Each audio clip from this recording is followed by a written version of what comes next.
sekalian. Bismillahirrahmanirrahim. Assalamualaikum warahmatullahi wabarakatuh. Alhamdulillah kita bisa berkumpul kembali ya di sore hari ini. Semoga kita diberikan limpahan rahmat dan karunia dari kita pada sore hari ini bisa berjalan dengan lancar. Dan alhamdulillah pemateri kita ataupun speaker kita sudah hadir di room kita pada sore hari ini, yaitu Dr. Lisa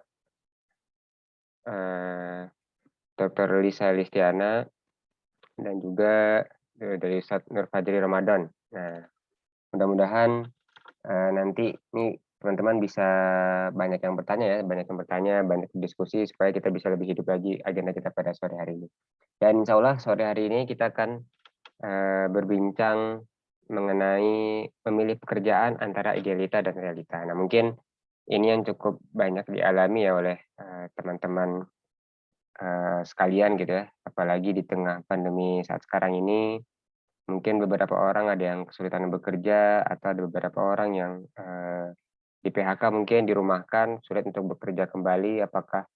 Lalu juga untuk teman-teman mahasiswa biasanya sulit nih pasca kampusnya nanti seperti apa? Apakah mengikuti level yang sudah disusun gitu ya dari kuliah, atau setelah berdiskusi dengan teman-teman alumninya gitu ya, ataupun ya realita aja gitu. Bahkan mungkin karena realitanya adalah membutuhkan uang ataupun menjadi tulang punggung keluarga gitu, jadi bisa malah jadi sandwich generation dan bisa kemana-mana nih. Mungkin kita mulai aja ya, insya Allah kita sore hari ini berdiskusi sampai maksimal sampai 5:30. Mungkin pertanyaan awal kita karena sesi talk show nih, jadi harapannya bisa ringan aja, kita ngalir gitu. Kalau ada mau langsung bertanya, boleh banget nih, nanti langsung disampaikan di kolom chat gitu, atau on mic sekalian boleh. Nah, mungkin di awal pengen dengar dulu nih dari Bu Lisa dulu kali ya. Nah, bagaimana Bu? Apalagi Bu Lisa ini kan ya ibu rumah tangga gitu ya, pastinya punya suami, ada anak juga. Nah, gimana pasca kampus kemarin tuh pengalamannya, bagaimana menghadapi realitanya dan tetap berpegang teguh di idealisnya. Silakan Bu Lisa. Baik, terima kasih. Udah baru suara saya kedengeran ya? Terdengar Bu. Oke, bismillahirrahmanirrahim. Assalamualaikum warahmatullahi wabarakatuh. Waalaikumsalam. Selamat sore teman-teman semuanya. Jadi sore ini tadi saya ditanya tentang pengalaman ya. Jadi kalau dulu saya sedikit sharing dulu, kalau saya lulus tahun 2012 waktu itu, terus alhamdulillahnya langsung dapat kerja sih gitu. Terus waktu itu idealismenya anak saya lulusan akuntansi ya, jadi kayak harus kerja dulu di KAP, udah di Big Four. Terus alhamdulillahnya dapat dari salah satu Big Four CPA firm. Terus kalau pengalaman saya waktu itu memang lebih banyak ini sih, ternyata apa ya, lebih banyak masuk kerjanya gitu ya, dibandingkan sama kalau bahasa sekarang tuh kurang work life balance gitu. Jadi akhirnya saya di situ hanya bertahan 5 bulan karena orang tua menyarankan untuk pindah, coba cari yang lain gitu ya. Terus akhirnya alhamdulillahnya saya dapat tempat kerja di salah satu perusahaan oil and gas company, US based company. Dan di situ beda banget. Jadi kalau di perusahaan sebelumnya, saya kalau berangkat, saya suka sampai dibilang sama kakak kos saya, bilang, Lisa, kamu di tempat kerja yang lama suka pulang pagi, karena kan kalau auditor kan suka sering lembur ya. Waktu itu saya juga join Januari sampai Mei, jadi kayak sering banget lembur, sering pulang pagi harinya gitu, ketika subuh gitu ya, atau dini hari lah gitu. Sekarang di tempat kantor yang baru tuh jam 4 sore udah pulang gitu. Jadi kalau di perusahaan migas tuh gitu enaknya. Kalau kita berangkat pagi jam 7, jam 4 udah boleh pulang gitu. Dan itu kesadaran diri masing-masing aja. Kalau kita datang jam 8 berarti jam 5 boleh pulang gitu. Jadi kita menghitung sendiri lah gitu. Jadi di tempat kantor yang baru itu sebenarnya saya merasakan dapat environment yang sangat nyaman ya, dari sisi lingkungan juga, environment juga gitu. Dan sebenarnya saya mulai ikut-ikut kajian juga di kantor itu gitu. Jadi pengalaman saya sih akhirnya kalau mungkin lesson learn pertamanya adalah betul ya, kadang kita memilih pekerjaan berdasarkan idealisme gitu ya, apalagi kalau anak habis lulus gitu ya, kayak pengen kerja di tempat impian gitu, di gedung tinggi, terus di pusat kota gitu kan. Tapi ternyata ada kadang kriteria lain gitu ya, apakah tempat kerja itu membuat kita seimbang nggak hidup kita gitu, bahwa kita punya kehidupan selain bekerja gitu. Mungkin dari saya itu dulu sih. Jadi akhirnya kadang kita mesti pindah ke tempat kerja yang lain gitu. Ya, terima kasih Bu. Terus tadi sempat di-mention tentang work life balance itu, jadi yang menjadi seimbang ketika di tempat kerja baru tuh gimana Bu Lisa? Jadi itu tadi kalau di perusahaan migas ya, setidaknya saya pernah di dua tempat perusahaan migas US base itu sama. Jadi salah satu yang dipromot di perusahaan tersebut adalah kita seimbang antara kehidupan kita, pekerjaan kita dan kehidupan kita gitu. Artinya makanya kayak tadi. Jadi lembur itu jarang banget sih. Saya paling lembur itu sebulan cuma sekali kalau pas lagi closing gitu. Jadi kalau hari biasa ya jam 4 teng pulang gitu. Makanya waktu itu akhirnya saya bisa sambil lanjut studi gitu. Jadi karena jam 4 udah pulang, jadi habis maghrib udah bisa mulai kuliah di tempat yang berbeda gitu. Oke, jadi masih bisa mengejar cita-citanya Bu ya untuk Iya, bisa kuliah. iya kalau di tempat yang sebelumnya kan saya berangkat pagi, jadi jam 7 pagi Ya, pulang besokannya gitu. Jadi kayak hidup tuh untuk bekerja gitu. iya Jadi benar. itu Jadi gambaran. di tempat yang baru bisa banyak aktivitas yang dilakuin ya. Oke, ini mungkin kita butuh pendapat satu lagi nih dari Ustadz Nur Fajri Ramadan gitu ya. Beliau juga sebagai co-founder dan Syariah Director dari Visi Finansial dan juga anggota Komisi Fatwa MUI DKI Jakarta yang sekarang ada di Jeddah. Mungkin Ustadz Fajri punya pandangan sendiri Ustadz, gimana nih dalam pandangan Islam kita menghadapi realita dan idealisnya kita dalam memilih pekerjaan. Silakan Ustadz. Cek. Oke. Bismillahirrahmanirrahim. Alhamdulillah wassalatu wassalamu ala rasulillah ba'du. Tentu pada akhirnya sangat bagus ya kalau kita dalam setiap aspek kehidupan itu selalu mempertimbangkan perspektif Islam. Dan memang harus seperti itu. Orang Islam memang dikit-dikit agama. Orang Islam itu apa-apa bawa-bawa agama emang begitu. Karena agamanya selalu menyatu dalam darah, menyatu dalam diri. Memandang dengan pandangan agama. Dalam hadis Qudsi riwayat Bukhari kan, "Faidza ahbabtuhu kuntu sam'ahu alladhi yasma'u bihi, wa basarahu alladhi yubsiru bihi, wa yadahu allati yabtishu biha, wa rijluhu allati yamshi biha." Kata Allah dalam hadis qudsi, aku kalau sudah cinta hamba, maka dia mendengar sesuai yang aku ridhoi. Dia saya lupa pakai background. Harus pakai background. Nanti deh, saya ngomongin dulu ya. Lanjut Ustadz. Oke, saya melihat dengan apa yang aku ridhoi, bekerja sesuai yang aku ridhoi, berjalan sesuai yang aku ridhoi. Hadis Bukhari. Jadi memang betul sekali Bang Faruk ya bahwa kita apa-apa harus beda dengan perspektif Islam. Termasuk juga dalam keseimbangannya, waktu antara bekerja dan hidup. Betul sekali kita bisa lihat Allah Subhanahu firmankan di surah An-Naba aja, semua orang hafal. Di antara ayatnya, wa ja'alna al-laila libasa wa ja'alna an-nahara ma'asya. Ya, Allah itu membagi malam tuh sebagai apa? Sebagai pakaian, sebagai waktu untuk istirahat. Sementara wa ja'alna an-nahara ma'asya.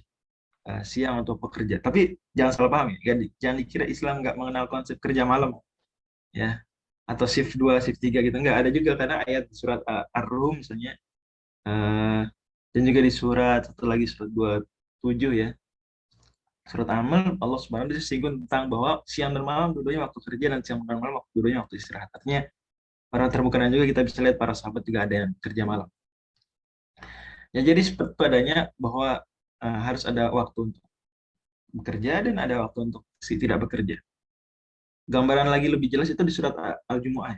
Allah Subhanahu wa taala firmankan, so kira-kira hari Jumat menurut teman-teman tuh hari libur apa? Dalam Islam hari libur apa hari kerja?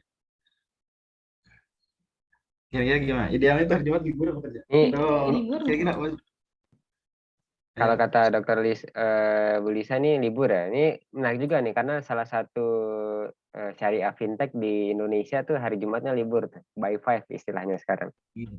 Sebetulnya bebas-bebas saja mau libur apa. Cuma jangan sampai ada kesan bahwa orang yang kerja hari Jumat itu tidak Islam. Karena justru di surat Al-Jumu'ah Allah bilang gini, ya ayyuhalladzina amanu idza nudiya lis-sholati min yaumil jumu'ati fas'au ila dzikrillahi wa dzarul bay'. Wahai orang beriman, kalau azan Jumat, ya, maka segera pergi Jumatan dan tinggalkan jual beli. Berarti mereka pagi-pagi ngapain? Berbeli juga berarti boleh. Itu jual beli, jual beli itu apa? Jual beli itu apa? Bekerja, berwirausaha. Berarti kerja kan? Jualan, buka toko, jualan. Oke, habis sholat Jumat, fa idza qudiyatis sholatu fantashiru fil ardi wabtaghu min fadlillah. Kalau udah selesai Jumatan, maka bertebaranlah di muka bumi cari rezeki. Berarti kerja lagi nggak? Balik lagi kerja. Balik kerja lagi. Berarti mirip kayak orang-orang di Jakarta dong. Iya, sama aja berarti ya. Ajan, sholat Jumat, pulang, makan siang, kerja lagi. Ya kurang lebih seperti gambarnya. Jadi sebetulnya Islam mengakui kerja sebagai salah satu aspek kehidupan yang bahkan tercela kalau orang bekerja. Kita semua tahu lah ada kisah terkenal Umar bin Khattab razia masjid ya. Kalau ngelihat ada orang jam kerja di masjid, maka Umar pukul-pukulin suruh kerja ya. Kalau kita mungkin bahas sekarang jam 10 gitu ya. Masjid itu dirazia jam 10 pagi. Nah, gitu. Jadi kalau kan kita tahu ada raja PNS ya, raja PNS di warnet gitu zaman dulu. Sekarang Umar bin Khattab raja di masjid karena PNS zaman mungkin orang-orang zaman Umar kalau nganggur nggak di warung kopi tapi di masjid. Itu sampai sekelas ibadah kebanyakan aja dilarang. Allah misal. Oke, berarti sebenarnya udah ada ketentuan ya Ustadz Fajri ya mengenai kita diinstruksikan bekerja dan mungkin nggak cuma hari Jumat doang gitu ya, tapi ya durasinya pastinya menyesuaikan dengan kontrak kerja gitu ya. Nah, gimana Dok Bu Lisa, ada yang mau ditanggapi terkait aktivitas ataupun mungkin aktivitasnya saat ini tadi kan di awal dunia kerja gitu ya, sudah ada 2 tempat kerja gitu. Nah, sementara sekarang kan mungkin ada banyak aktivitas gitu. Nah, itu bagaimana caranya bisa memastikan bahwa apa yang kita lakukan sekarang, khususnya buat anak muda nih kan suka bingung gitu.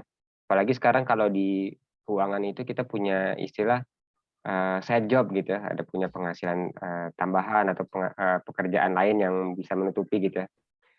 Nah, sekarang pandemi, nah bagaimana tanggapan Bu Lisa terhadap berbagai banyak peluang yang mungkin bisa kita manfaatkan, apalagi dari sisi keuangan gitu ya. Pun mungkin dari sisi Bu Lisa juga punya banyak aktivitas lain yang dikerjakan saat ini. Baik, makasih udah Faruk. Saya intinya sih kalau saya melihatnya memang kita harus bekerja sesuai akad ya. Itulah kenapa sebenarnya kalau dalam Islam itu kan kita perlu membuat ada job clarity ya, job clarity di depan hak dan kewajiban kita tuh apa gitu. Saya ingat dulu ketika saya di kantor yang kedua tadi gitu ya, saya ada semacam kontrak kerja gitu ya. Oke, tugas kamu ini dan ini bisa diperpanjang per 2 tahun gitu. Jadi apa yang kita lakukan itu jelas gitu, sesuai dengan akadnya ya. Tadi liburnya hari apa? Kalau dulu saya ngantornya di Jakarta di Wisma GKBI gitu. Jadi weekendnya ya Sabtu Ahad gitu. Senin sampai Kamis, Senin sampai Jumat masuk kantor gitu. Nah, mungkin saya pengen share satu hal ya ke teman-teman ketika kita memilih. Tadi kan satu hal ya, work-life balance. Intinya bahwa kalau bahasa Inggrisnya work-life balance, tapi sebenarnya tadi Ustadz Fajri sudah elaborasi dalam Quran ada juga bahwa kita intinya harus imbang bekerja gitu, bukannya terus berlebihan gitu ya, karena kita workaholic, sangat suka kerja dan sangat giat gitu ya, setiap hari bekerja. Jadi hidup untuk bekerja itu juga ternyata kan tadi disampaikan kurang pas gitu ya. Nah, mungkin yang kedua saya pengen sampaikan adalah tentang memilih pekerjaan yang sesuai dengan value kita gitu. Jadi saya ingat banget waktu saya tadi ya, saya nyambung karena saya lebih banyak pengen cerita sore hari ini. Jadi kalau yang dari sisi Qur'annya nanti akan dielaborasi sama Ustadz Fajri ya, saya pengen cerita ketika saya selama 2 tahun itu, Masya Allah saya bersyukur sekali ya bisa dapat kesempatan untuk rolling di 3-4 posisi gitu. Jadi itu satu hal yang kalau menurut saya tuh saya senang gitu karena dapat kesempatan untuk belajar hal baru gitu. Awalnya sempat di receivable, sempat di revenue, sempat di intercompany accounting, terakhir di intercompany accounting gitu. Nah, padahal ada juga teman kerja yang ada satu ibu-ibu yang sudah bekerja di tempat tersebut dan selama 20 tahun di posisi yang sama. Masya Allah, saya kayak amazed banget. Oh, ada gitu orang yang bisa bertahan bekerja dalam satu posisi yang sama selama 20 tahun gitu. Masya Allah. Jadi pas saya di posisi yang terakhir itu, ada apa ya, kalau menurut saya ada beberapa hal yang kalau menurut saya itu kayak kurang sesuai gitu. Jadi akhirnya ketika saya ditanyain mau lanjut apa enggak, saya waktu itu bilang kayaknya saya nggak bisa deh gitu.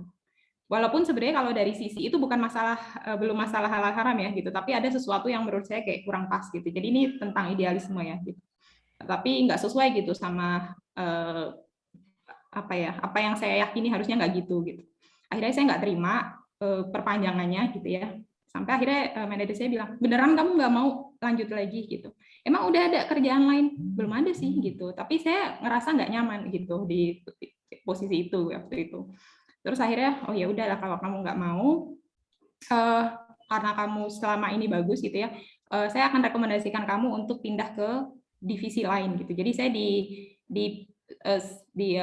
direkomendasikan untuk pindah ke divisi lain. Jadi sebelumnya saya di production, saya pindah ke upstream, ke drilling. Jadi intinya saya pengen cerita bahwa ternyata teman-teman kadang-kadang ketika kita ini ya mengalami satu hal ataupun menemui satu kejadian ataupun intinya ada pertimbangan tertentu yang membuat kita tidak bisa bertahan di posisi tersebut gitu ya, apalagi kalau itu berkaitan dengan value gitu ya.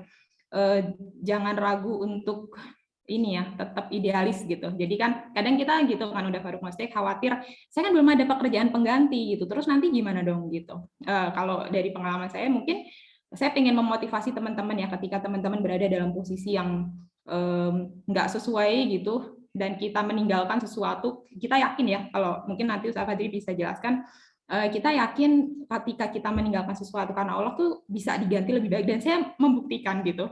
Ketika saya berada di posisi dipindah ya, kan saya pindah masih di perusahaan yang sama tapi masih saya pindah departemen gitu ya. Dan di departemen yang baru, udah Farouk tahu nggak, saya itu ditawarin gaji 3 kali lipat dari yang sebelumnya. Jadi kayak saya nggak pernah minta gitu ya. Terus tiba-tiba ketika saya pindah, saya ditawarin gaji di 3 kali lipat dari yang sebelumnya gitu. Jadi itu kayak saya pengen share kepada teman-teman gitu ya, bahwa kadang kita kayak nggak yakin gitu ya ketika mau ninggalin sesuatu yang menurut kita kok gitu ya, karena kita belum ada pekerjaan pengganti gitu. Tapi yakinlah ketika kita meninggalkan sesuatu karena Allah tuh Allah ganti dari arah-arah yang nggak diduga gitu. Termasuk ketika itu ya jadi ketika saya pindah ke posisi yang baru itu dengan jam kerja yang sama, dengan environment yang sama, itu saya bisa dapat berkali lebih lipat gitu. Mungkin itu dari saya sharingnya. Terima kasih Bu Lisa sharingnya. Ini mungkin Ustaz Fadri punya tanggapan nih, bagaimana kita bisa dari sisi syariah ya berkompromi gitu, berkompromi antara dengan realitas saat ini gitu. Apalagi tadi Bu Lisa juga cerita ternyata di tempat yang lain asal kita meninggalkan karena Allah malah mendapatkan ganjaran lebih tinggi. Silakan Ustaz Fadri komentarnya. Ini mungkin nggak perlu ada tambahan karena sudah disebutin tadi hadisnya. Hadisnya dengan lafal seperti itu berisikan kesohihannya, tapi ada hadis yang lainnya juga, ayat Quran yang jelas di surat 65 ayat 2, ya man yattaqillaha yaj'al lahu makhrajan wa yarzuqhu min haitsu la yahtasib. Barang siapa bertakwa kepada Allah, maka Allah akan berikan solusi dan Allah akan berikan rezeki dari yang tidak diduga-duga. Tapi sekalipun demikian, ya betul bahwa Islam mengenal ada konsep darurat. Jadi ada di sana titik orang kuat iman kemudian langsung tinggalkan. Tapi ada titik kemudian pemakluman benar bahwa selama ketika belum bisa meninggalkannya pekerjaan haram, maka boleh dia ada masa tunggu sambil mencari yang halal, dia masih diperkenan dapat rukhsah. Demikian fatwa para ulama modern juga terkait dengan hal seperti itu. Tapi jelas barang siapa yang bertakwa dan langsung tinggalkan, maka tentu pada akhirnya Allah Subhanahu wa taala tidak akan menyia-nyiakan pengorbanan seorang hamba. Tapi lebih dari itu sebetulnya tadi adalah penting kita paham bahwa pekerja itu ya patokannya nggak cuma halal dan haram belaka, itu patokan paling utama. Tapi ada lagi, nanti ketika sudah oke, saya nggak haram, sekarang yang halal banyak. hal banyak. Nah, maka kemudian patokannya apa lagi? Nah, kalau kita lihat ulama tuh ada isu diskusi ya, atyabul makasib. Pembahasan di buku-buku fikih atau buku-buku kitab-kitab kuning namanya atyabul makasib. Pekerjaan paling utama, pekerjaan paling afdal. Jadi ulama juga bahas profesi apa yang paling afdal. Ya. Dan kemudian kata Imam Al-Mawardi dalam kitab Al-Hawil Kathir, pekerjaan pada akhirnya cuma 3 kembali. Ini kata beliau. Al-Mawardi kita semua tahu lah, pakar ilmu sosial juga. Bukan terkenal Al-Ahkam Sultani Imam Al-Mawardi. Akdul Qudah, hakim agung di zamannya. Wafat tahun 450. Kata beliau, ada 3 pokok ya pekerjaan semuanya. Itu az-zira'ah, at-tijarah, dan as-sina'ah. Itu cocok tanam, kemudian at-tijarah jual beli bisnis, dan as-sina'ah pembuatan apa namanya, kreasi tangan. Nah, kemudian kata beliau ya ini semuanya bagus, tapi kata Imam Al-Mawardi kalau menurut saya yang paling cocok dengan madzhab para ulama adalah yang paling utama itu adalah tijarah. Dan banyak dalil tentang itu, hadis-hadis keutamaan tijarah banyak. Nah, saja ulama-ulama yang punya pandangan lainnya yang paling afdal justru zira'ah, justru cocok tanam, karena pada akhirnya yang dijual itu apa? Karena nggak bisa jualan tangan kosong. Yang dijual kan berarti ada produk. Produk yang paling utama berarti jualan paling utama jual produk. Produknya yang paling utama produk yang memenuhi kebutuhan primer itu zira'ah tadi. Ya, makanan, minuman, kan mereka dari tanah. Itu petani-petani. Malah lagi itu juga lebih dekat kepada Allah, dan juga ada hadisnya Nabi SAW pernah ditanya juga. Hadis riwayat Al-Baihaqi dalam Asmaul Kubra. Ayul kasbi atyab. Pekerjaan apa yang paling afdal? Maka kata Nabi SAW, amalu rajuli biyadihi wa kullu bai'in mabrur. Pekerjaan seorang dengan tangannya dan setiap jual beli yang baik. Kemudian Nabi contohkan ya dalam mencontohkan hadisnya, wa inna nabiyallahi Dauda kana ya'malu bi amali yadihi. Sungguh Nabi Daud dulu bekerja dengan pekerjaan tangannya. Nabi Daud itu contohkan, kata para ulama kerjanya kerja sebagaimana disinggung di surat Al-Anbiya ya. Dan juga surat Saba, kata Allah an'amal sabiqatin wa qaddid fis-sar. Dia bikin apa? Baju besi, bikin apa? Ini produksi. Kalau zaman sekarang berarti anak teknik. Sina'ah itu anak teknik. Yang buat barang, kemudian yang tadi tijarah ya, bisnis lah secara umum, masuk bisnis jasa. Kemudian ada pun zira'ah, maka berarti mencakup apapun yang langsung ke alam. Sebenarnya poinnya di situ. Karena ketika Imam Nawawi bilang itu ya, poin pentingnya adalah dia benar-benar langsung terkait alam. Jadi kenapa? Utama selain karena kebutuhan primer, makanan, juga kan langsung terkait alam. Berarti apapun yang terkait alam itu masuk zira'ah. Misalnya apa? Nelayan, kemudian lagi pekebun gitu ya. Apapun yang langsung terkait. Ini para ulama sini sudah membahas pekerjaan apa yang paling afdal, kemudian mereka dan kasih pertimbangan-pertimbangan seperti yang paling dekat dengan alam, berarti lebih besar tawakalnya. Kemudian yang paling jauh dari syubhat, makanya tijarah tadi jual beli itu kenapa meskipun banyak hadis menunjukkan itu utama, tapi ulama menaruhnya kesekian. Ya, karena banyak syubhat. Ya, jangan jual beli itu hanya syubhat. Lebih banyak haramnya dari 3 tadi itu yang paling banyak kemungkinan haramnya, kemungkinan itu dijual beli. Lalu bisa aja menjual sesuatu yang nggak ada kan, atau dan seterusnya. Nah, kalau membuat amal rajul biadihi, itu baik terkait alam maupun tidak terkait alam, ini mentah ataupun yang sekunder ya, itu lebih jauh dari syubhat. Dan juga perlu diperhatikan juga udah itu tentang masalah ketika milih pekerjaan, perhatikan bakat. Jadi selain memperhatikan tadi bidang-bidang pekerjaan yang kita sukai, kemudian perhatikan halal haram. Ini 2 ada poinnya. Halal haram, kemudian bidang yang kita sukai, kemudian bidang yang menjadi bakat kita. Kita semua tahu ya di surat Yusuf, kita ada momen Nabi Yusuf tuh kalau bahasa sekarang di interview sama HRD. Tadi interview bos. Ya, kalau saya, itu ketika beliau baru dibebasin dari penjara, kemudian ditanya sama raja. Ya, raja bilang, "Qaul innakal yauma ladaina makinun amin." Nabi Yusuf, kamu sekarang punya posisi penting di kerajaan Mesir. Wow. Bayangin kira-kira ditelepon sama Pak Presiden. Udah Faruk. Ditelepon. Kamu sekarang saya mau kasih jabatan tinggi. Maksudnya suruh pilih mau jadi apa posisinya. Kan gitu ya. Sama Nabi Yusuf gitu. Padahal baru penjara, keluar penjara. Ya. Ya tentu karena nggak bersalah, jadi bisa bikin SKCK.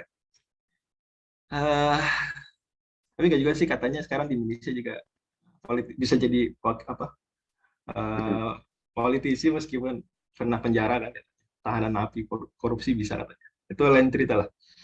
Jadi Nabi Yusuf kemudian ditanya kan, oh inna kal yauma ladaina makin. Tapi kata Nabi Yusuf, oh la ja'alni ala khazainil ardh. Jadikan saya yang ngurusin eh, bulog, kalau bahasa sekarang yang ngurusin bulog. Jadi jadikan saya kabulog. Ini hafidun alim, saya hafidun alim. Saya orangnya amanah dan saya orangnya eh, pakar di bidang tersebut, alim. Ini ayat 55 ya, surat Yusuf surat 12 ayat 55. Dan itu menarik banget sebetulnya poin. Banyak pelajaran penting ya terkait dengan pekerjaan di ayat tersebut, tapi poin pentingnya yang ingin saya tarik saat ini banget adalah Nabi Yusuf tahu potensi dirinya. Ya, Nabi Yusuf tahu potensi. Sehingga kalau ditanya mau kerjaan apa, bisa milih. Banyak orang zaman sekarang, anak-anak muda, kalau ditanya, kamu mau, saya tawarin mau jadi apa? Itu masih bingung kadang. Disuruh milih bebas aja bingung, apalagi kalau terbatas ya. Mungkin kalau hampir terbatas banget dia nggak punya pilihan, akhirnya lakukan aja gitu. Tapi suka bingung karena belum menggali potensi diri. Di Islam tuh nggak gitu, harus kita gali potensi diri. Harus. Nabi sendiri pun kenal potensi-potensi sahabatnya dan para sahabat juga dan kenal potensi-potensi dirinya. Saya ada hadis terkenal riwayat Imam At-Tirmidzi, Nabi SAW sebutkan potensi para sahabat. Dibilang arhamu ummati Abu Bakrin, asyadduhum alal haqqi Umar. Ya. Nabi sebutin terus sampai yang paling sayang terhadap umatku adalah Abu Bakar, yang paling tegas terhadap kebenaran adalah Umar. Nabi sebutkan lagi afroduhum Zaidun, yang paling jago ilmu waris adalah Zaid. Wa alamu bil halal wal haram, yang paling ngerti fikih adalah Mu'adz bin Jabal. Wa aqruhum Ubay, yang paling jago ngajinya adalah Ubay. Jadi Nabi sebutkan, dan memang pada akhirnya kalau kita lihat sejarah, itu mereka menepati pos-pos sesuai dengan yang Nabi sebutkan dari bakat-bakat tersebut. Dan kalau memang tidak bakat, maka itu perlu jadi pertimbangan besar, kita jangan terima suatu job. Kalau memang kita melihat diri kita nggak bakat. Ada hadis menarik buat Muslim. Nabi SAW bilang ke Abu Dzar, ya Abu Dzar, ini araka dha'ifan wa inni uhibbu laka ma uhibbu li nafsi. Aku melihat kamu orang yang lemah dan aku cinta kamu seperti aku cinta diriku sendiri. Fala ta'muranna baina tsnaini.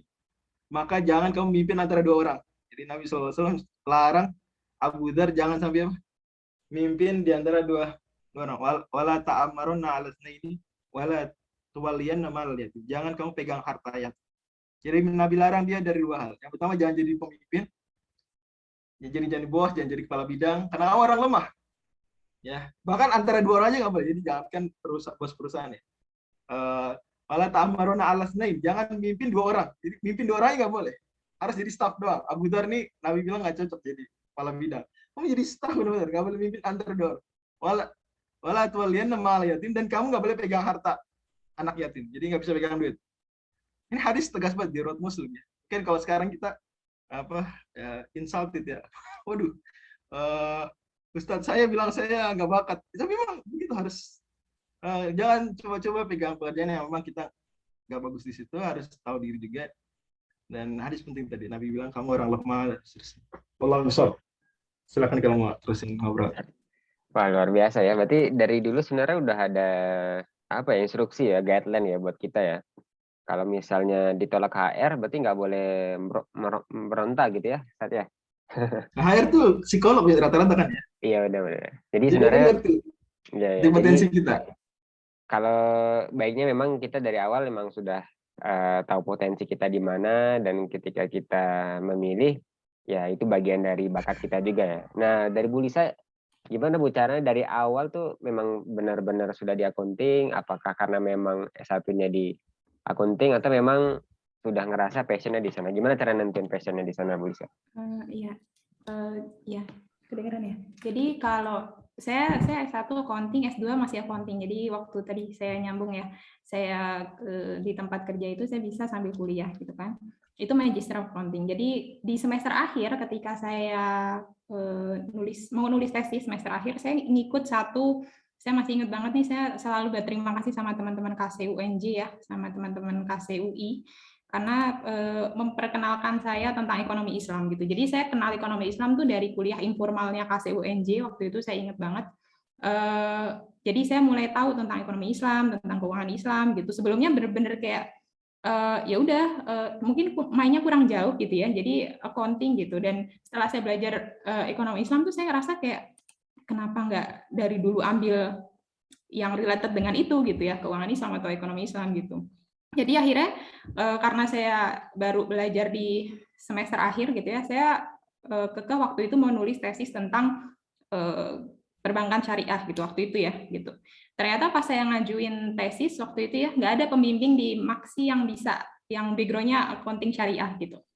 Jadi akhirnya saya dapat ya yang pembimbing yang umum gitu, karena kalau untuk membimbing mahasiswa S2 kan berarti harus sudah S3 ya gitu. Jadi ada kriteria dari kampus yang saya ngajuin satu dosen yang at least memang waktu itu pas Jaya saya tahun berapa ya, 2014 2015 gitu. Belum banyak gitu yang sudah bisa membimbing untuk topik tersebut gitu. Akhirnya ya udah, jadi akhirnya saya dapat pembimbing yang umum. Jadi intinya saya pengen cerita bahwa saya baru kenal tentang ekonomi Islam tuh mungkin di 2014-2015 gitu, dan saya nemuin kayak hal baru yang itu menarik bagi saya gitu, dan saya merasa kayak loh saya Muslim gitu ya, kenapa ya saya benar juga gitu nggak berekonomi secara Islam gitu. Maksudnya harusnya kalau tadi Ustadz Fadli sampaikan, harusnya dalam segala aktivitas kita kan kita pakai perspektif Islam dong gitu. Dulu saya belajar accounting ya accounting umum aja gitu. Makanya saya waktu itu mikir kayaknya saya pengen belajar lagi deh gitu. Nah alhamdulillahnya ini sebelum saya ke sana ya, sebelum akhirnya saya lanjut studi dan sekarang menemukan passion saya di wakaf gitu. Saya akhirnya waktu itu setelah saya kan waktu itu nikah ya, akhirnya nikah terus saya ada anak. Nah saya akhirnya resign dari pekerjaan tersebut gitu. Jadi saya pengen cerita satu hal sebelum tadi menemuin passion ya gitu. Akhirnya ketika kita bekerja teman-teman, khususnya bagi perempuan ya, ada yang namanya manajemen prioritas gitu. Ketika saya dulu masih sendiri, mungkin sebelum nikah, apalagi sebelum punya anak gitu ya, saya berada dalam environment yang menurut saya sangat nyaman karena saya suka banget di kantor tersebut gitu ya, walaupun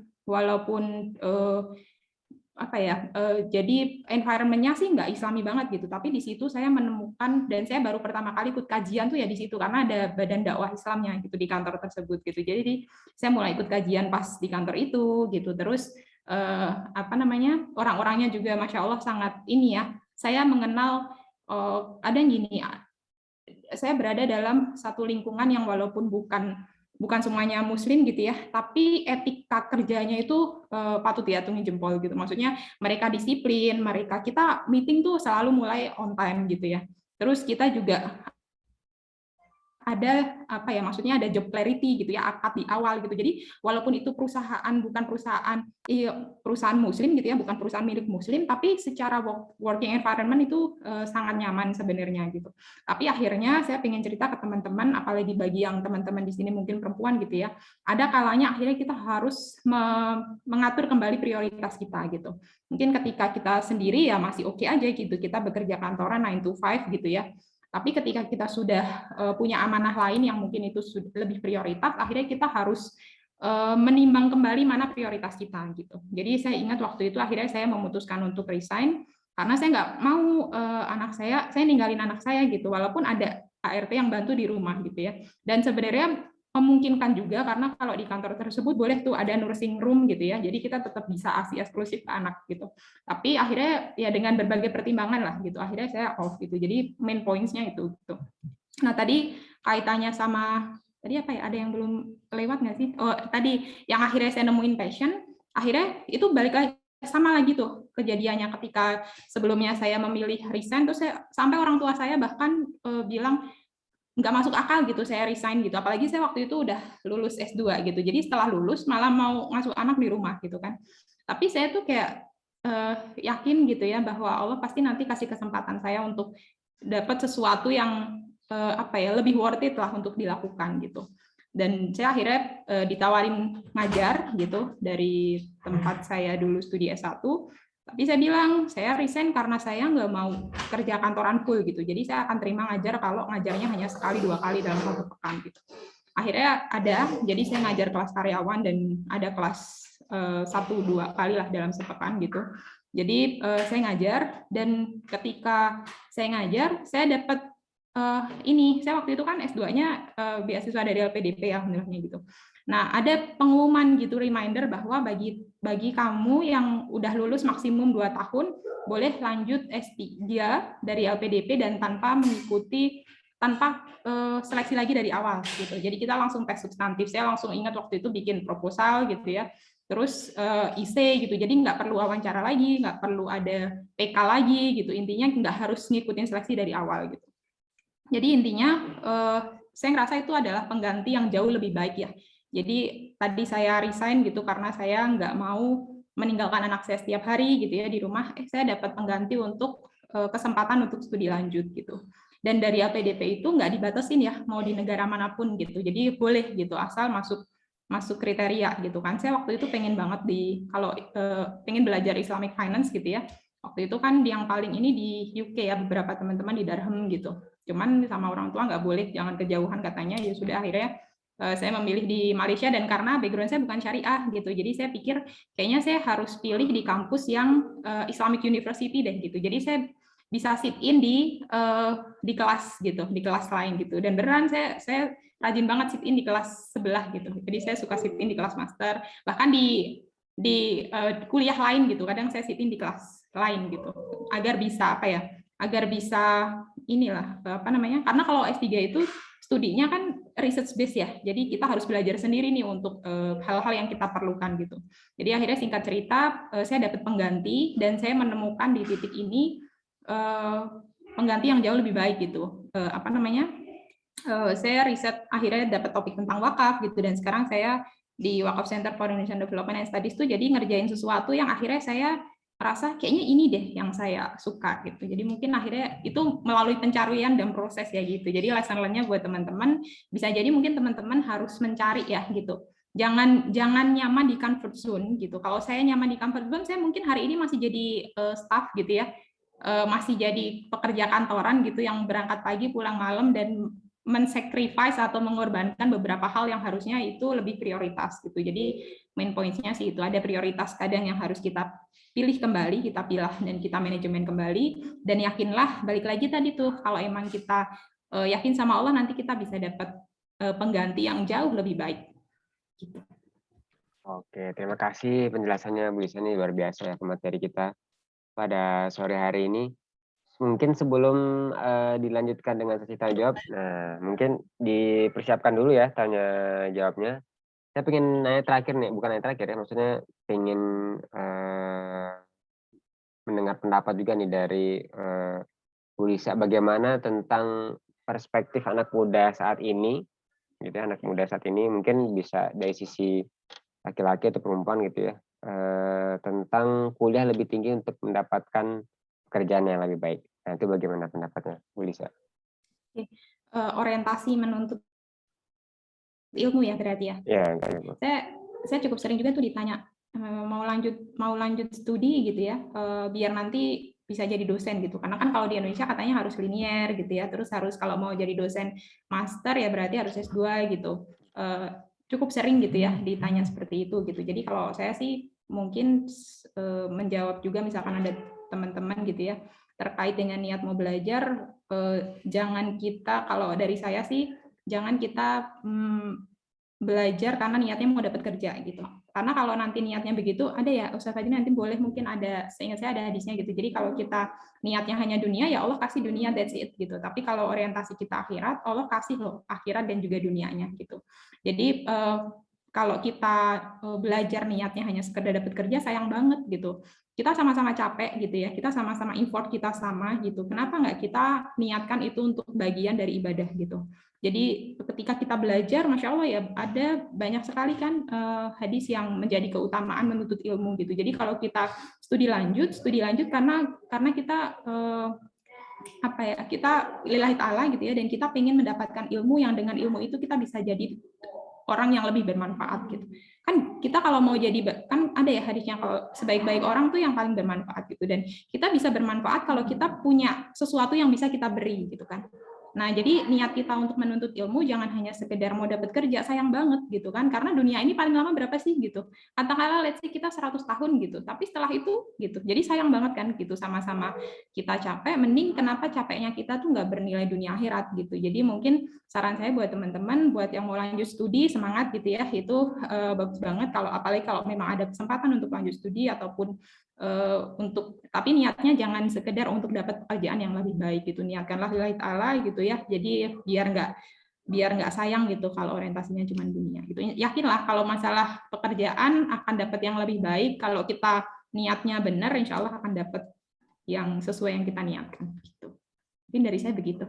Nah, silakan nih Ustaz Fajri, kayaknya udah berpikir keras tadi mengenai hadis-hadis yang sudah di-mention sama Bu Lisa. Gimana Ustaz pendapatnya Ustaz? Ya udah apa namanya, udah waktunya habis kayaknya untuk materi. Cuma tadi itu aja saya mau tahu hadis tentang ahabun nas ilallahi anfa'uhum linnas, apa manusia yang paling dicintai Allah Subhanahu wa taala itu manusia yang paling bermanfaat buat manusia. Itu juga bagus jadi pertimbangan dalam bekerja, mungkin kita bisa masukkan dia nomor 4 ya. Jadi tadi pertimbangan syar'i artinya soal hal haram, terus kemudian kita sukanya di mana, kemudian kita bakatnya di mana. Yang ketiga, kira-kira umat butuh apa? Umat butuh apa? Ini hadis riwayat At-Tabarani dalam Mujam Kabir. Dan sebenarnya ada lengkap hadis itu lebih keren lagi. Wahab a'mali ilallahi sururun tudkhiluhu ala muslim. Au taqdi anhu dainan au ta'rudu an ju'an. Jadi kata Nabi SAW, sebaik-baik amal di sisi Allah adalah kebahagiaan yang kau masukkan kepada seorang muslim. Ya. Al-taksifan humah, atau kamu menghilangkan kesusahan dari dia. Al-taqdi'an hudainan, atau kamu bayarin utang dia. Al-tatru'an hujuan, atau kamu menghilangkan kelaparan dia. Kalau konteks sehari ini berarti sebenarnya kita pilih pekerjaan itu misalnya wakaf ya. Berarti kan itu kita usaha agar mengentaskan kemiskinan ya, pekerjaan utama. Atau kita misalnya ngoding ya, bikin aplikasi, bikin orang belajar, berarti kan mengentaskan kebodohan. Begitu. Atau kita jadi konsultan, berarti kan memasukkan kebahagiaan pada orang, membantu orang mengatasi utangnya. Jadi itu sebenarnya lanjutan hadisnya keren banget. Hadis yang tadi disinggung oleh hadis. Uang disok, khawatir waktunya. Terima kasih Ustaz Fajri. Ini kita udah jalan 45 menit. Mungkin kita lanjutkan dengan sesi tanya jawab. Boleh teman-teman, rekan-rekan, bapak-bapak, ibu-ibu. Nah, barangkali ada yang mau bertanya terkait materi kita ataupun mungkin berkonsultasi nih. Ada 2 pakar kita di layar Zoom. Bapak Ibu mungkin ada yang mau bertanya, silakan. Boleh on mic atau di chat juga boleh. Silakan dari Ibu atau ini Teteh ini ya. Riyadatul Hayati, silakan. Yang sudah raise hand. Ya. Baik. Assalamualaikum warahmatullahi wabarakatuh. Waalaikumsalam. Ya. Langsung saja ya. Sedikit saya mau tanyakan terkait dengan pekerjaan. Mohon maaf sebelumnya Ustadz dan Ustazah, yang ingin saya tanyakan terkait dengan pekerjaan ini mungkin ketika misalnya kita temukan, maksudnya kita sudah menemukan, aku kerjanya di sini, ini kayaknya pas sudah di sini, kayak passionnya aku tuh ada di sini seperti itu. Tapi ketika misalnya mungkin ada rasa kita, maksudnya titik jenuh kita seperti itu, atau rasa bosan sekali waktu, terus ketika kita bilang, kapan sih libur gitu, terus atau ketika kita berada di titik itu, ya Allah pengen banget libur, kok sekolah terus sih, kok ngajar terus sih gitu. Tapi padahal kita menyukai dunia kerja kita itu, tapi ada di mana waktu kita mengeluh seperti itu. Nah, yang ingin saya tanyakan, apakah ahsan kita mengeluhkan sesuatu yang awalnya memang kita sukai, tapi ada keluhan-keluhan yang kita lontarkan seperti itu. Mohon pencerahannya Ustadz dan Bu Lisa atas pertanyaan saya ini. Sekian, Assalamualaikum warahmatullahi wabarakatuh. Waalaikumsalam warahmatullahi wabarakatuh. Terima kasih Bu Riyadatul Hayati atas pertanyaannya. Boleh nih dijawab? Boleh Ustadz Fajri dulu atau Bu Lisa dulu? Dari Ustadz Fajri dulu. Dari Ustadz Fajri dulu kayaknya. Yang pertama kita harus perhatikan saudari yang bertanya, saudari Hayati. adalah soal akad ya. Jadi itu di atas segala-galanya. Jadi malas, libur, maksudnya kalah dengan kesepakatan. Kalau memang kita sudah tanda tangan kontrak kerja, itu kan jadi mau malas, mau pengen libur, mau apa ya, itu harus ditepati. Ya ayyuhalladzina amanu aufu bil uqud. Wahai orang beriman, tepatilah janji, tepatilah perjanjian. Surat 5 ayat 1. Itu poin penting ya pada akhirnya. Kenapa kita nggak boleh menyelewengkan pekerjaan? Diantaranya karena kita harus sudah penuhi janji. Dan kalau nggak kita jadi orang munafik kalau sering nyelesain janji kerja, jam kerja kita akal-akalin. Alhamdulillah min dzalik. Dan adapun kemudian kadang-kadang bosan, itu hal yang wajar. Makanya kita perhatiin ya, zikir pagi itu diantara doanya apa? Allahumma inni a'udzubika minal ajzi wal kasal. Jadi minta perlindungan dari kepayahan dan kemalasan. Jadi orang Islam tuh selalu doa, ya Allah jangan bikin aku orang malas hari ini. Ya Allah, jauh-jauhkanlah malas dari aku. Jadi memang kayak gitu. Dan setan otomatis pengen kita malas, pengen kita menyelisih janji. Udah janji kerja 8 jam, pengennya kita mentang-mentang WFH cuma 5 jam, cuma 3 jam. Itu pengen maunya setan gitu. Jadi jangan pernah kira, oh ini work life balance. Enggak, life balance kalau melanggar janji itu bukan life balance. Kalau mau bikin kontrak baru dulu, baru life balance. Ini kalau udah kerja jam segitu dan lakukan, insya Allah berikan kemudahan. Ya masalah bosan biasa tapi nggak boleh melupakan itu tadi, dan juga jangan sampai nuruti males. Mas, alhamdulillah di Islam tuh mengenal konsep anti bosan ya. Artinya kalau bosan itu dikasih solusi. Apa misalnya contoh? Kata Imam Ghazali dalam Ihya Ulumuddin, di antara hikmah Allah tuh melarang, ada waktu terlarang ibadah. Ada waktu terlarang sholat, ada waktu terlarang zikir, kan gitu ya. Tahu kan tempat kapan sholat nggak boleh, ada kan? Kapan zikir nggak boleh, ada kan? Ini ibadah. Puasa ada nggak boleh juga kan? Puasa nggak boleh puasa hari tertentu. Kata Imam Ghazali hikmahnya biar orang nggak bosan. Jadi jangankan dunia yang itu sementara, untuk ngejar akhirat pun nggak boleh monoton. Imam Ghazali agar dia melakukan aktivitas yang lain, dicari ibadah. Jadi orang rajin puasa, passionnya puasa, gitu. Tapi kalau puasa terus akan sampai titik jenuh. Makanya ada larangan, jangan puasa. Orang kan kalau dilarang, jangan puasa. Begitu udah boleh lagi kan semangat, senang. Kayak orang-orang gak boleh ke masjid gara-gara COVID. Begitu udah boleh kan senang ke masjid gitu kan. Ada apa ya, gairah baru. Gitu. Dibandingkan kalau tidak ada batas. Jadi seperti adanya, dan solusinya bisa dimaksimalkan hal-hal yang mubah.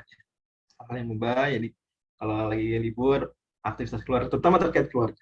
Karena itu sumber kebahagiaan orang banyak keluarga. Oke. Terima kasih Ustadz Fadli, ini lumayan ya penjelasannya, cukup padat, lengkap ya, nasnya juga jelas. Dari Bu Lisa ada yang mau ditanggapin? Sudah sih, menurut saya udah lengkap. Mungkin boleh ke next pertanyaan selanjutnya. Oke, kita lanjut ke pertanyaan berikutnya nih, dari Ibu Muna Banyak kan Aulia saya Rahman. semua ini. Kita kan semangat saat, yang penting kita semangat. Ya. Izin bertanya, berdasarkan pembicaraan dari Ustadz Fadli tadi, bagaimana pendapatnya kalau misalkan seseorang tidak tergali potensinya karena selalu merasa tidak bakat dalam semua hal? Padahal kalau misalkan dia mencoba menerima tawaran kerja yang menurut dia bukan bakatnya, ternyata dia bisa bertahan dan menemukan bahwa potensi dia memang di bidang itu. Nah, gimana tuh kira-kira? Dari Bu Lisa atau Ustadz Fadli nih, boleh silakan. Mungkin ayat yang paling cocok buat dia itu adalah surat 2 ayat 216. Kata Allah, kutiba alaikumul qitalu wa huwa kurhun lakum. Diharuskan kalian berjihad padahal kalian nggak suka. Apa sekarangnya diwajibkan kalian memenuhi kontrak kerja padahal itu bukan passion kamu. Lanjutan ayatnya apa? Tahu nggak lanjutan ayatnya? Apa? Ayatnya lanjutannya terkenal. Surat 2 ayat 216. Apa lanjutan ayatnya? Wa asa an takrahu syai'an wa huwa khairul lakum. Wa asa an tuhibbu syai'an wa huwa syarrul lakum. Wallahu ya'lamu wa antum la ta'lamun. Maksudnya saya terjemahin ya, udah tahu kan? Jadi boleh jadi kamu nggak suka sesuatu pada itu baik buat kamu, dan boleh jadi kamu suka sesuatu pada itu buruk buat kamu. Allah tahu, kamu nggak tahu.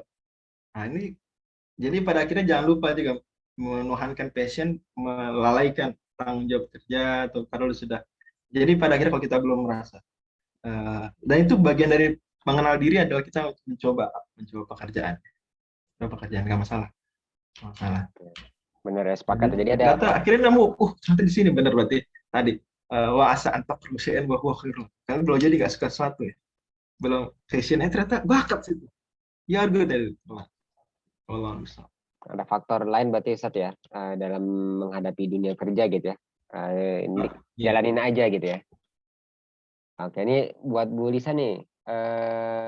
Terima kasih Ustadz tadi. Buat Bu Lisa, misalnya nih, seorang sudah berada dalam pekerjaan, udah punya amanah, namun di sisi lain masih ingin menuntut ilmu. Nah, ini baik lagi ke yang tadi. Bagaimana tanggapannya? Apalagi kalau misalnya amanah tersebut belum ada yang menggantikan. Oke. Dari Pak Rizal. Pak Rizal, terima kasih pertanyaannya ya. Jadi balik lagi tadi yang sudah disampaikan sama Ustaz ya. Jadi akad itu di atas segalanya gitu, di atas keinginan pribadi dan di atas preferensi pribadi gitu ya. Kalau memang sudah berakad ya selesaikan dulu akad yang sudah ada. Nanti setelah itu baru dievaluasi ulang gitu. Kalau biasanya dalam satu kantor itu kalau perusahaan yang sudah besar ya, ada mekanisme semacam handover. Makanya ada one man notice, two man notice gitu. Jadi kalau misalkan kita mau resign, biasanya kita harus ngasih tahu HRD itu sebulan atau 2 bulan sebelumnya. Tujuannya untuk apa? Untuk ngasih tahu dan nyari pengganti kita gitu. Jadi biasanya ketika kita mau resign udah kita ngasih tahu one man notice gitu ya, nanti akan ada seseorang yang akan selama sebulan itu duduk di dekat kita untuk kita kasih tahu pekerjaannya apa gitu. Jadi kita handover ke orang lain pekerjaan kita gitu. Jadi intinya kalau saran saya ya memang harus menyelesaikan akad yang sudah yang ada gitu ya. Dan sesuai dengan ketentuan di perusahaan, kalau memang harus ngasih tahu dulu ya kasih tahu dulu sebulan 2 bulan sebelumnya gitu ya, biar ada yang menggantikan amanah kita gitu. Nanti kalau memang mau pindah ya itu silakan istikharah ya, mau milih yang mana gitu, mau lanjut studi atau mau tetap bekerja, atau kalau bisa dua-duanya alhamdulillah banget gitu bisa. Tapi memang gini, sekali lagi teman-teman, ketika kita misalkan mau melakukan sesuatu yang lebih ya, tadi kan sebenarnya sudah nyaman nih jadi bekerja gitu ya.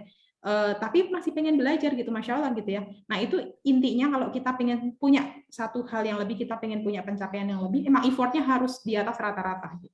Jadi ya akhirnya pilihan itu kan datang dengan konsekuensinya ya. Kalau misalkan tadi Mas Rizal misalkan mau kerja sambil kuliah gitu ya, nantinya harus dinikmati gitu, harus berjuang di atas teman-teman yang lain gitu. Saya ingat banget waktu itu saya nulis tesis masih sambil ngantor, masih sambil hamil gitu. Jadi Masya Allah banget itu kayak rasanya kayak, tapi bisa gitu kalau kita jalaninya dengan senang hati gitu ya, dan minta pertolongan sama Allah sih dibantu gitu. Jadi walaupun berat, insya Allah bisa dijalani lah. Oke. Tadi ini bagus ya jawabannya dari Dr. Lisa. Ada konsekuensi, pastinya ada konsekuensi. Terus kalau dari sisi perusahaan pastinya ada regulasi tertentu, dan nanti sebulan kita bisa ada sharing knowledge gitu ya dengan pegawai yang baru. Nah ini buat Ustadz Fajri nih, bagaimana dalam Islam aturannya tentang jam kerja yang di luar jam lembur gitu ya, apalagi kita punya fungsi, punya peran sebagai ibu. Ini konteksnya buat Ibu Fitranti yang Itu sekarang nanya lagi ibu-ibu PNS. dong. Kan bapak-bapak. Dalam Tapi Islam secara boleh, Islam, saya Islam. Nah, jadi kalau harus ada kontrak yang diperjelas dulu. Kalau memang PNS-nya ada kewajiban bekerja, sementara itu kemudian kita anggap ganggu kerjaan kita sebagai ibu, ya berarti bilang ke bos kita, bilang ke atasan kita, saya cuma mau bekerja ini aja. Jadi jangan terima amanah tersebut. Masalahnya kita kadang menerima amanah atau kadang keharusan. Kalau gitu sabar dulu sampai bisa kapan kira-kira bulan berapa kita bisa perbarui kontrak, bulan berapa kita bisa minta mutasi, minta ganti jabatan. Setahu saya bisa seperti itu kan.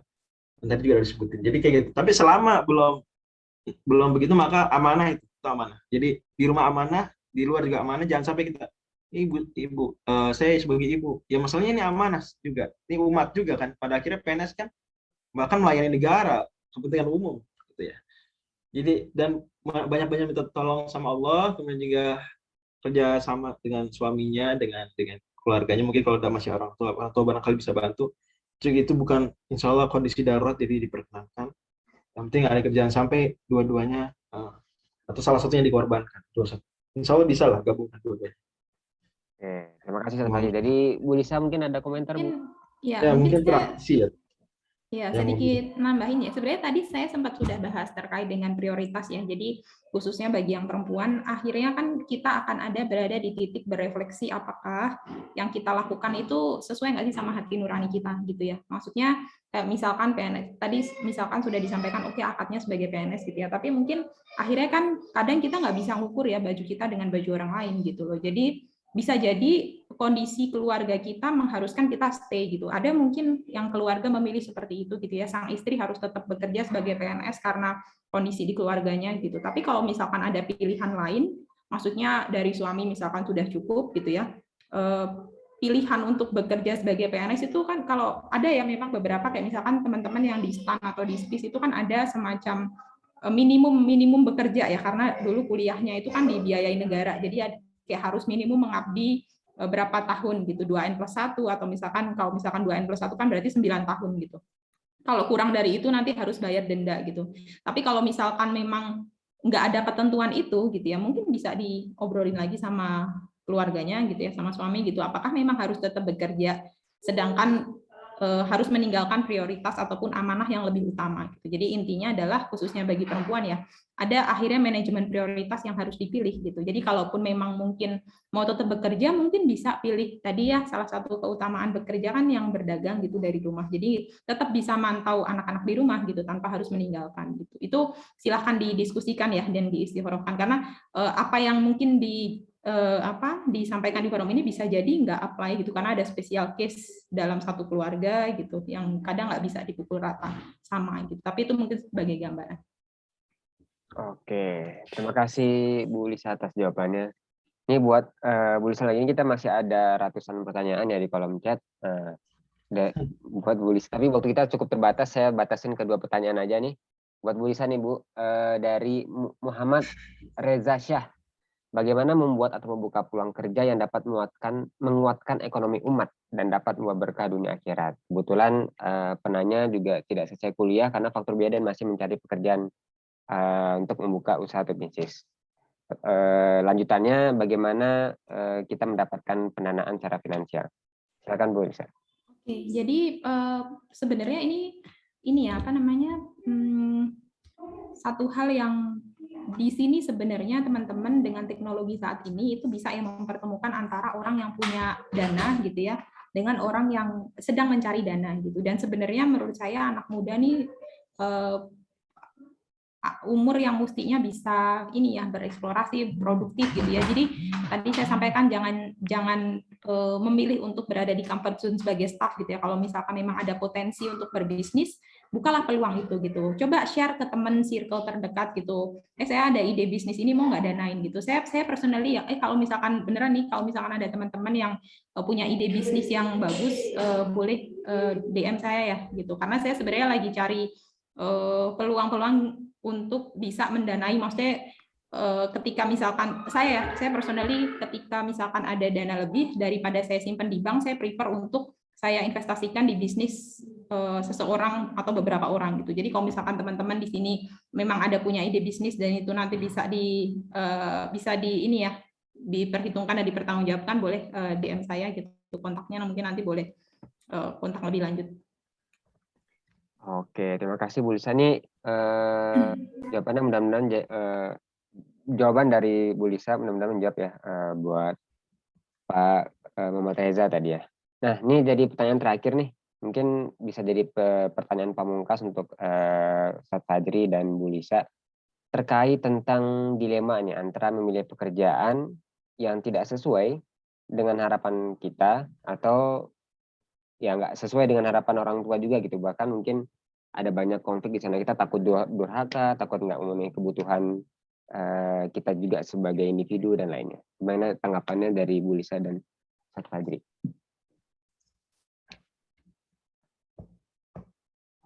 Ustadz Fadri dulu mungkin. Oke. Mentaati orang tua itu penting, wajib ya dalam masalah dalam segala sesuatu, bahkan meskipun orang tuanya jahat, orang tuanya fasik. Dan tapi ada batasnya juga. Di antara batasnya adalah satu, nggak boleh kalau orang tua menyuruh yang haram. Nggak boleh kalau orang tua nyuruh yang haram, nggak boleh. Atau nyuruh maksiat. atau mewajibkan atau melarang yang wajib, mengharamkan yang wajib. Orang tua ngelarang jangan pakai jilbab, jilbab wajib gimana bahkan kita maka nggak ditaatin. Tapi juga ketika tidak menaati orang tua dalam hal tersebut harus apa? Harus dengan cara yang baik, dengan cara yang sopan.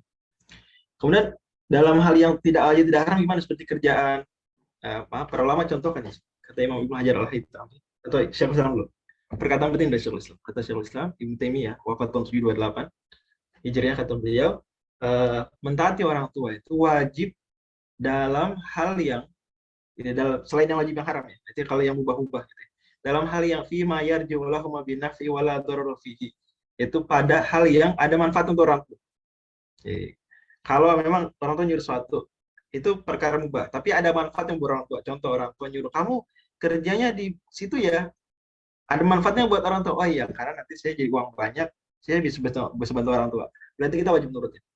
Tapi kalau nggak ada hubungannya sama manfaat orang tua, seperti kamu pokoknya kalau milih tas warna biru, itu nggak ada hubungannya, itu nggak wajib dituruti.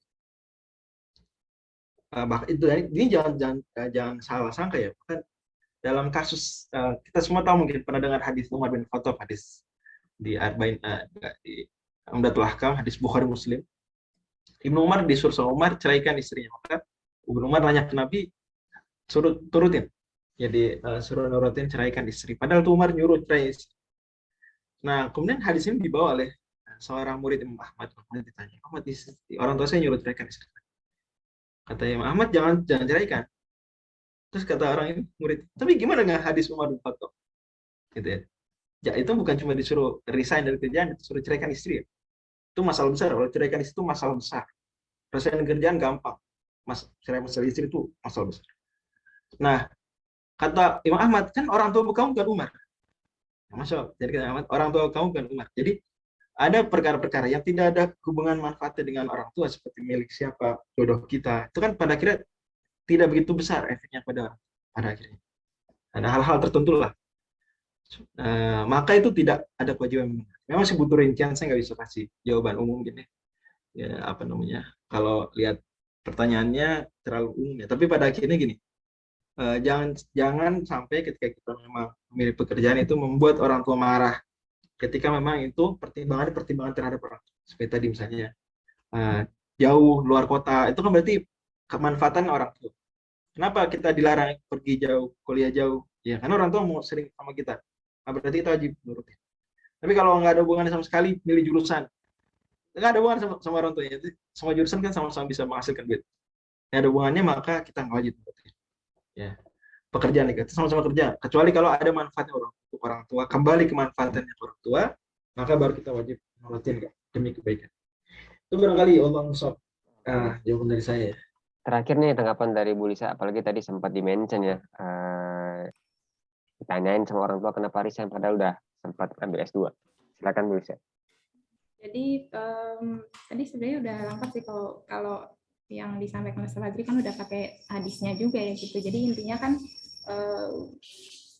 kita mengakomodir untuk hal-hal yang tadi yang disampaikan ketika misalkan memang ada menyangkut ke orang tua gitu. Dan mungkin kalau misalkan intinya kalau misalkan kita bimbang ya kadang gini, ada hal-hal yang mungkin orang tua belum pahamin gitu ya.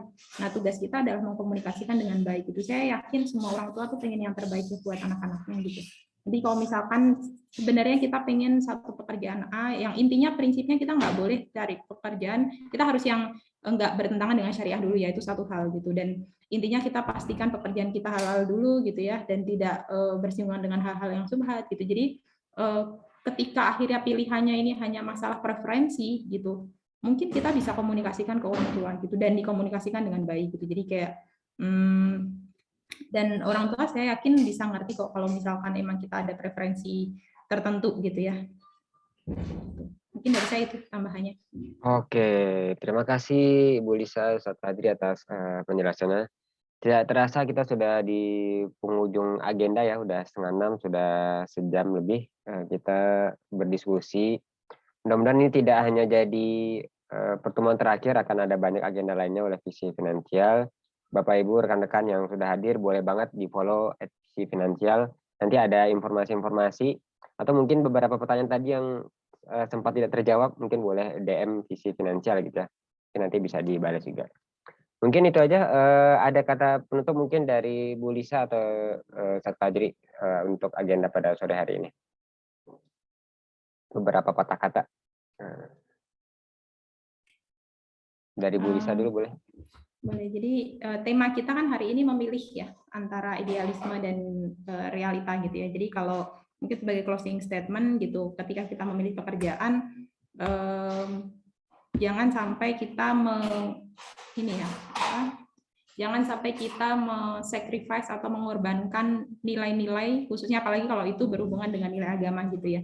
Jadi jangan pernah kita memilih pekerjaan yang itu bisa menggerus keimanan kita, bisa menggerus hal-hal yang harusnya kita pegang secara prinsip itu. Jadi yakin bahwa rezeki itu udah diatur sama Allah gitu ya. Tugas kita adalah berusaha gitu. Jadi jangan takut karena sesuatu yang belum terjadi kita takutkan gitu, dan malah kita melanggar hal-hal yang harusnya tidak kita lakukan gitu ya. Jadi kita harus tetap idealis lah dalam memilih pekerjaan gitu, dan juga tetap luas ya gitu. Jadi jangan kaku-kaku. Mungkin itu aja. Terima kasih Bu Lisa. Dari Fadri, closing statement 1 menit, Ustaz. Semuanya 1 menit. Statement saya paling 3 kalimat aja ya. Boleh. Apa ya? Hidup ini cuma sekali. Maka seriuslah dalam memilih dan bekerja di bidang suatu, dan jangan lupa bahwa pada akhirnya apapun yang kita kerjakan, prioritas kita akan hanya Allah Subhanahu wa Ta'ala. Luar biasa. Terima kasih Ustadz Fadri, Bu Lisa atas waktunya. Semoga diberikan kesehatan dan kemudahan untuk urusannya. Kita tutup agenda kita pada sore hari ini. Terima kasih atas kehadiran Bapak Ibu semua, pemateri juga yang luar biasa memberikan insight buat kita semua. Terima kasih. Saya tutup dengan doa kafaratul majelis. Alhamdulillahirabbil alamin. Subhanakallahumma wa bihamdika. Wabillahi taufiq wal hidayah. Wassalamualaikum warahmatullahi wabarakatuh. Terima kasih. Terima kasih semuanya. Assalamualaikum.